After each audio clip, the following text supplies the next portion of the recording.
Hi, I'm Dean Meyer, the inventor of FullCost. FullCost evolved out of 25 years of experience helping leaders run shared services organizations as businesses within the business. What is it? FullCost is a step-by-step method and Excel-based software that can help your leadership team develop an annual business plan, a budget which describes the cost of your products and services, and rates. It solves problems like strategic cost cutting, managing expectations, investment-based budgeting, fair allocations, trust through transparency, and accurate rates that are comparable to outsourcing. This demonstration will show you the major functions of the software and the steps in the planning process. You'll be seeing actual data from a $69 million state IT department, used by permission, of course. This is the homepage of the master file, a workbook that's controlled by the budget director or project manager. The master file configures the model, consolidates group-level data into reports, and contains most of the software. On this homepage, you see some high-level overview data and buttons that quickly get you to the various reports. For this demonstration, we'll follow Stephen Covey's advice and begin with the end in mind, the results of FullCost. There are three major results: a budget that you submit, negotiate, and eventually finalize and upload, a catalog of your products and services with rates, and various internal management metrics that you can use throughout the year to compare actuals to plan. We'll look at each of these in turn. A key report, really the punchline of the entire process, is the budget report. It presents the full cost of all your products and services. It shows client revenues, fee-for-service and allocations, as well as revenues coming from your core budget, that is, from above. Here you see the costs summarized by high-level product sets. You can determine your own list of product sets as summary categories. Double-clicking on the high-level product set reveals the specific projects and services, that is, contracts and SLAs, and the full cost of each. By full cost, I mean direct costs from all the groups in the project team or service delivery team, plus a fair share of all indirect costs, including overhead. And drilling down from there, you'll see a complete P&L statement, costs and revenues, for a specific project or service. Further drill downs from here take you to the group level source data with complete transparency. We won't go into those details right now, but you'll see it later.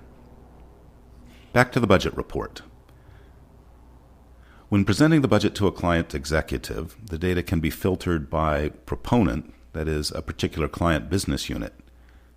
You may want to present your budget at various levels of the client organization. There are tier 1s like division executives, tier 2 like department executives, or specific groups within the client organization.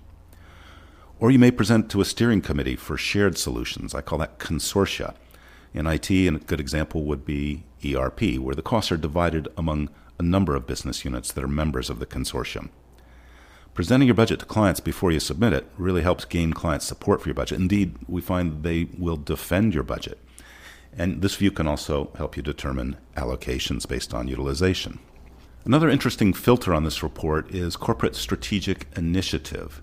These are the key strategies of the enterprise, not just your group, the whole enterprise. And this will help you demonstrate your alignment with the enterprise business, or may identify certain strategies where we're not doing much and ought to pay more attention. Scenario-based budgeting means looking at the implications of various levels of funding. You may see what just to keep the lights on budget buys, and then you may look at various incremental levels of funding from there. So the data can be summarized by priority level, from keep the lights on to various scenarios of discretionary projects. Depending on whom you're presenting to, you may also want to look at only client-supplied funding, fee-for-service and allocations, or when presenting to the CFO, you may want to look at just what's in your core budget. Another key output of the process is your product service catalog with rates. These costs exclude reimbursables, the pass-throughs, so they're a little different from the budget. Rates in some cases include subcontractors, that is, the price of a service includes all of the components of the service delivery team. In other cases, they include only one group, and the rest of the service or project team may bill directly to the project, as in the case of engineering time, where the rate per hour does not include other project team members. On this report, costs are shown both for internal sales to one another within the department and external sales to clients. The difference is internal sales exclude overhead, external sales include overhead. There are a variety of filters on this report too. You can look at the catalog just for various groups within the organization at various levels of your organizational hierarchy, or you can look at those high-level product sets again and just the catalog items that fall in each. Like on the budget report, drilling down from the catalog takes you to a P&L, that is costs and revenues for a specific catalog item this time. And drilling down from here takes you to the group level source data, again, complete transparency. In some cases, many catalog items are sold by the same unit. For example, within an engineering function, all the various services may be sold by the billable hour. So the rates report condenses the catalog into just the unique units for each group. Both the rates and the catalog reports can be run with or without the cost buildup. You see the cost buildup here. You didn't see it earlier on the catalog report. FullCost also produces a variety of management metrics. Many executives are accustomed to managing variances between actual spending and the plan, but if a manager is funded to do something additional and brings in more revenues, then spending more than the plan is fine. So wouldn't it be better to manage people to the bottom line, that is to break even? Here you see another report, costs and revenues. It's a P&L statement for each manager, and you can view this at any level of your organizational structure. This report is useful both for management oversight during plan development, what are they putting in there, and as a metric for the year ahead. It can be filtered by various levels of your organization chart or by product set. Scrolling down, you see the revenues portion of the report, the rate you charge clients, that is, money's coming in from clients, fee-for-service allocations, or from your core budget. In some cases, products and services are sold at a fixed rate rather than at the actual cost. When you do this, this can generate a profit or loss. Examples I've seen often came from sales outside the enterprise, like state or county government selling to local government schools and libraries. If your revenues are set at a price different from actual cost, the profitability report helps you analyze where profits and losses will be generated. You can filter or subtotal this report by group within your organization, product set, client, enterprise strategic initiative, and source of funding. In this case, we put the departments within the organization across the top and high-level product sets down the side. Double-clicking will drill down to specific catalog items, that is products and services, within a product set, so you can zoom in on exactly where profits and losses are going to be generated. After the budget is negotiated using FullCost, you may be required to upload your budget in the traditional format of GL expense codes by manager.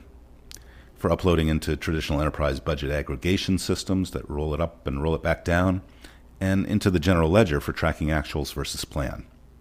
This report, the upload report, is formatted to permit easy parsing for uploading. It can be subtotaled by level of your organizational structure, by line of business within your organization, by cost center, or by manager. Costs can be spread by month if you've tagged significant costs with a month of outlay. Similarly, the hours report is designed for easy uploading into your project management system. It summarizes hours, both billable, that is, applicable to projects and services, and unbillable sustenance activities. It summarizes by group, by line of business, by cost center, or by manager. And this helps track actual performance on project service delivery against the plan.